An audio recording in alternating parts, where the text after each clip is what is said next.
একদমই কোনো সিস্টেম নেই। আমি প্রথমে ওখানে আসছি, এখানে আসছি, এখান থেকে আমাকে ওখানে পাঠিয়েছে, ওখান থেকে আবার এখানে পাঠিয়েছে, আপনি আমাকে এখানে নিয়ে আসছেন। এরকম একটা বেঞ্চের মধ্যে যদি এই এররটা দেওয়া থাকে, এটা কি কারোর পক্ষে সম্ভব বের করা? এখানে অনেক অসচেতন মা বোনরা আসবেন, তারা তো পারবেন না। আপনি ঢুকে কি কি করছেন, মানে এই আপনার আমি আসছি, এসে ওই বিল্ডিং এ গেলাম, ওখানে গিয়ে বললো কি আপনি ওখানে যান, ওখানে স্লিপ টানানো আছে।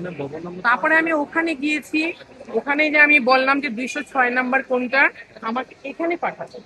পরে আমার এখান থেকে আবার আমাকে এখানে পাঠাচ্ছে। এটা কি ধরনের সিস্টেম?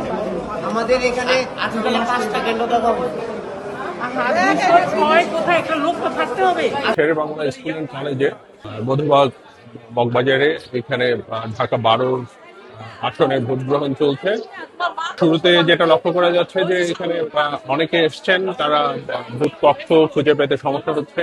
এখানে নারী ভোটার উপস্থিতি লক্ষণীয়, তবে ভোট দিতে গিয়ে যেটা যে নিজের কক্ষ খুঁজে পেতে বা কোথায় ভোট দিবেন এই তথ্যের অপর্যাপ্ততা রয়েছে, সেটাই লক্ষ্য করা যাচ্ছে এখানে।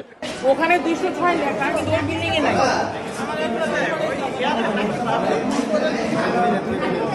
আর উপরে যদি দেন 119 নাম্বার কেন্দ্র লেখা। আমাদের তো কিছু বলার নাই, আমাদের কোথায় থাকবো? বিজয় সাহেব দেখেন জিজ্ঞেস করতে হবে। ওখানে জিজ্ঞাসা করছি, এখানে আমার